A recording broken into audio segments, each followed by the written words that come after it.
આજે આપણે આ પ્રકરણમાં જે પ્રકાશના પ્રકિરણ વિશે આગળ આપણે વાત કરેલી હતી તેમાં આ પ્રકાશના પ્રકિરણને કારણે જે કેટલીક ઘટનાઓ જોવા મળે છે એ ઘટનાઓ વિશે હવે આપણે ચર્ચા કરવાની છે। તો સૌપ્રથમ જે ઘટના આપણે જોઈ શકીએ છીએ એ છે ટિન્ડલ અસર। હવે આ ટિન્ડલ અસર શું છે એ આપણે અહીંયા આ ટોપિકમાં સમજવાનો પ્રયત્ન કરીશું। સૌપ્રથમ તો આપણે કહી શકીએ છીએ કે જે પૃથ્વીનું વાતાવરણ છે એટલે કે પૃથ્વીની આસપાસનું જે વાતાવરણ છે એમાં હવા રહેલી હોય છે, બરાબર।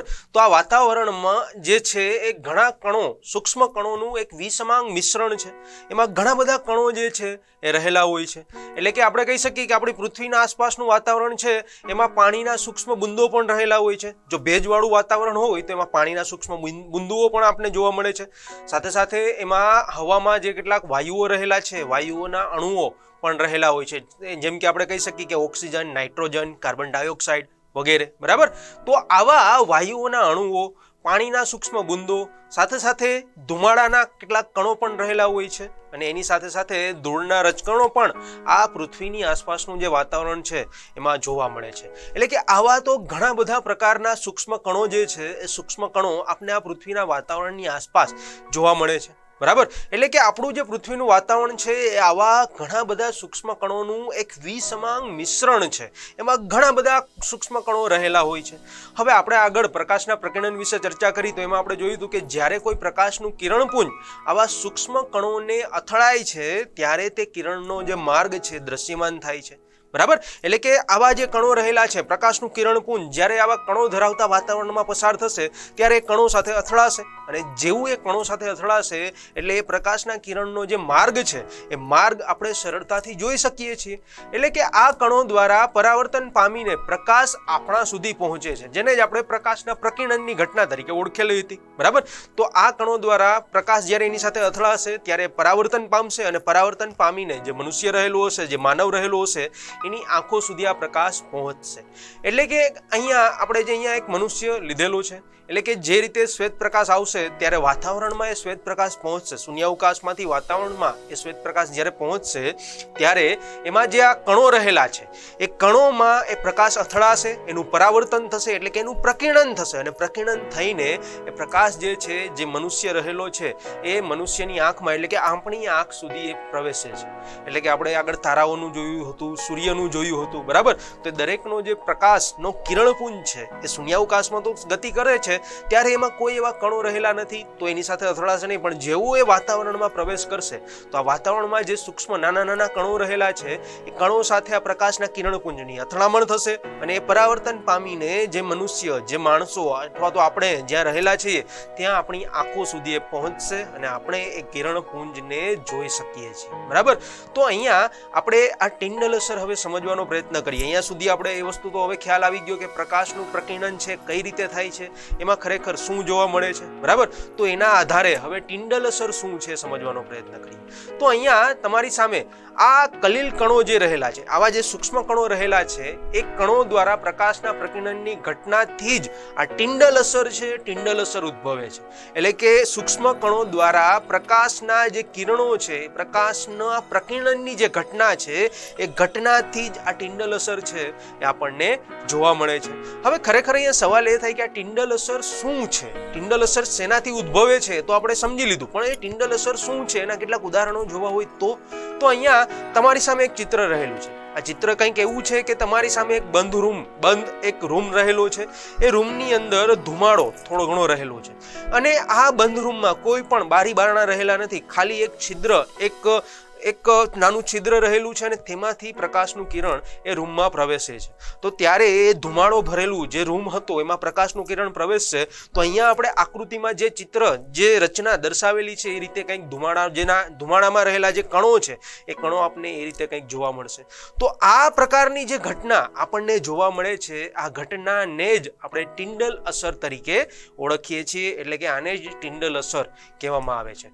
આવી તો ટિન્ડલ અસરના બીજા ઘણા બધા ઉદાહરણો છે, બીજું એક ઉદાહરણ આપણે જોઈએ તો ઘણી વખત જંગલમાં તમે પ્રવેશતા હો ત્યારે જંગલ જો બહુ ગાઢ બહુ ગીચ જંગલ હોય, એમાં વૃક્ષો ઘણા બધા આવેલા હોય, ત્યારે સૂર્ય જ્યારે પોતાનું પ્રકાશનું કિરણપુંજ એ જંગલમાં પ્રવેશે છે, સૂર્યનું કિરણપુંજ, ત્યારે એ પ્રકાશનું પણ તમે અહીંયા ચિત્રમાં જુઓ છો એ રીતે પ્રકીર્ણન થઈને એના કંઈક આ રીતે કિરણો છે આપણને જોવા મળે છે.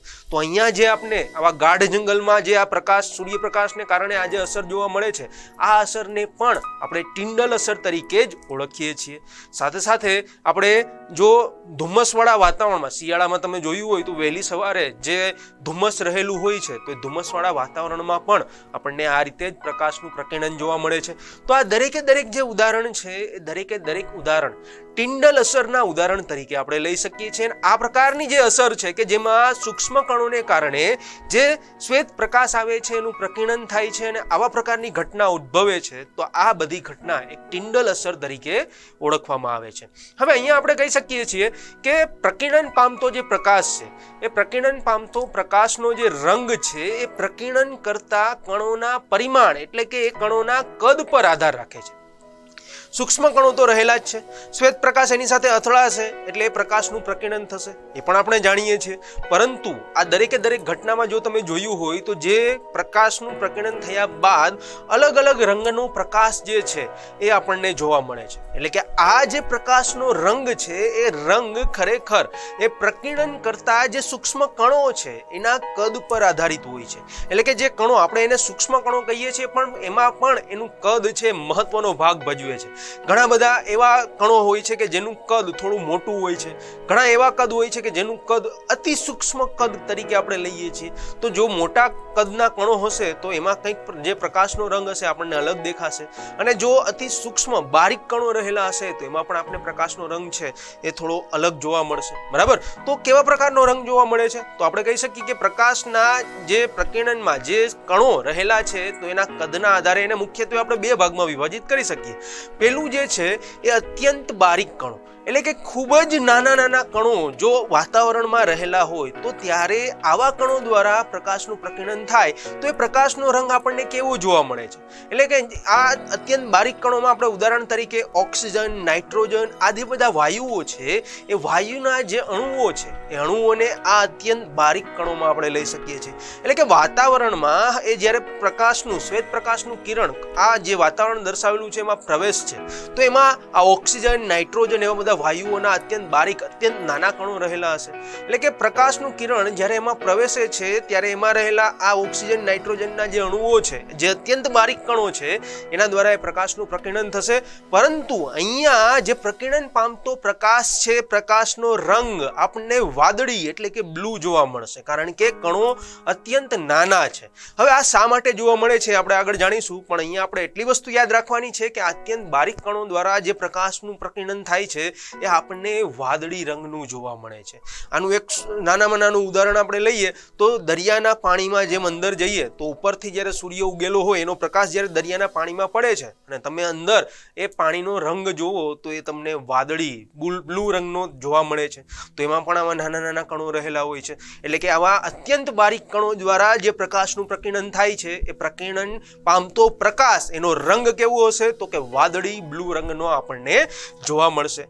હવે આપણે એવા કણો લઈએ કે જે મોટા છે, એટલે કે આ બારીક કણો કરતા એનું પરિમાણ એનું કદ છે થોડું મોટું છે, તો ત્યારે આવા મોટા કદના કણોમાં શું લઈ શકાય? તો એના ઉદાહરણમાં આપણે કહી શકીએ કે જે ધૂળના રજકણો છે, પાણીના જે બુંદો છે, આ ઘણા બધા એવા ઉદાહરણો છે કે જેનું કદ, જેમાં રહેલા કણોનું કદ એ ઓક્સિજન અને નાઇટ્રોજનના અણુઓના કદ કરતા ખૂબ જ મોટું હોય છે. બરાબર? એટલે કે આ ધૂળના રજકણો, પાણીના બુંદોનું કદ ઓક્સિજન અને નાઇટ્રોજનના અણુઓના કદ કરતા મોટું હોય છે.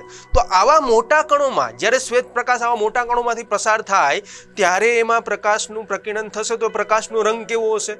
તો અહીંયા એ તમને એક એવું વાતાવરણ દર્શાવેલું કે જેમાં આવા મોટા કણો એટલે કે ધૂળના રજકણો રહેલા છે, પાણીના બુંદો રહેલા છે. બરાબર? હવે એમાં જ્યારે પ્રકાશનું કિરણ, શ્વેત પ્રકાશનું કિરણ પહોંચશે ત્યારે એનું પ્રકીર્ણન થશે. ત્યારે આ પ્રકીર્ણન પામતો પ્રકાશ જે છે એ પ્રકાશ આપને શ્વેત એટલે કે સફેદ રંગનો જ જોવા મળે છે, કારણ કે એમાં બધા જ રંગોનું પ્રકીર્ણન થશે અને બધા જ રંગોનું પ્રકીર્ણન થાય તો છેવટે માનવની આંખ સુધી પહોંચશે તો બધા રંગો સાથે હશે. આપણે આગળ જોયું તો જાનીવાલી પીનારા બધા અંગો સાથે હશે તો એક સાથે આંખમાં પ્રવેશશે તો આપણને પ્રકાશનો રંગ કેવો જોવા મળશે? તો કે એ શ્વેત સફેદ પ્રકાશ જે છે એ આપણને જોવા મળશે. તો આ રીતે આ જે કણો રહેલા છે એ કણોના કદ પર આ પ્રકીર્ણન પામતો પ્રકાશ છે, પ્રકાશનો રંગ આ કણોના કદ એના પરિમાણ ઉપર આધારિત હોય છે. અને અહીંયા આ પ્રકાશના પ્રકીર્ણનને કારણે જ આપણને ટિન્ડલ અસર જેવી ઘટના જે છે ઘટના જોવા મળે છે. ને એ ટિન્ડલ અસર આપણે ઉદાહરણ સાથે પણ અહીંયા સમજવાનો પ્રયત્ન કરીએ.